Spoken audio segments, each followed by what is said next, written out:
काम होत नाही म्हणतोस? अनेक प्रयत्न करून थकलास तरी सुद्धा यश मिळत नाही हीच परिस्थिती आहे ना? आता ह्या परिस्थितीतून मार्ग कसा काढायचा ना हे तुला सांगतो. अगदी अखेरपर्यंत शांत चित्ताने मन लावून ऐक. बऱ्याच वर्षांपूर्वी एकदा एका विद्वानाने 2 व्यक्तींची कष्टांची मानसिकता तपासण्यासाठी त्यांना जिथे काहीच मिळत नाही ना, अशा एका छोट्याशा गावाजवळून साखर आणायला सांगितलं. आता दोघे जण साखरेच्या शोधात निघाले. गावात समीप कोणतेच दुकान नव्हते. दोघं वेगवेगळ्या वाटेने वणवण फिरत असताना त्यातील एकाच्या डोक्यात कार्य सुरू केल्यापासूनच कदाचित हे शक्य होणार नाही अशी शंका डोकावत होती. तरीही फक्त मिळणाऱ्या पैशांच्या मोहापायी नकारात्मक विचार घेऊन तो वणवण भटकत होता. पण दुसरा मात्र खरा मेहनती होता. त्याने हेच कार्य आपल्याला काही केल्या मनापासून पार पाडायचे आहे. मग त्याचे परिणाम काहीही असले तरी प्रामाणिक कष्टातून कार्य संपन्न व्हावे म्हणून झटत होता आणि सकारात्मक मानसिकतेने वण भटकत होता.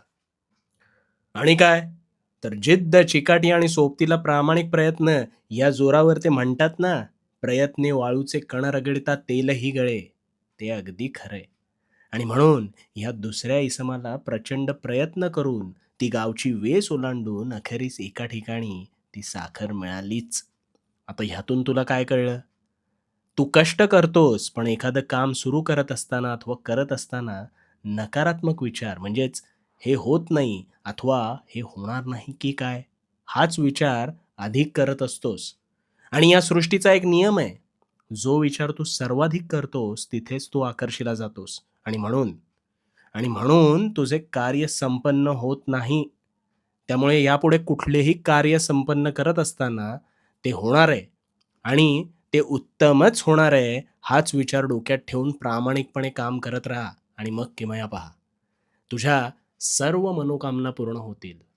आणि हो, आणि हो, भिवू नकोस. भिवू नकोस, कारण मी तुझ्या पाठीशी आहे. भिवू नकोस. मी तुझ्या पाठीशी आहे.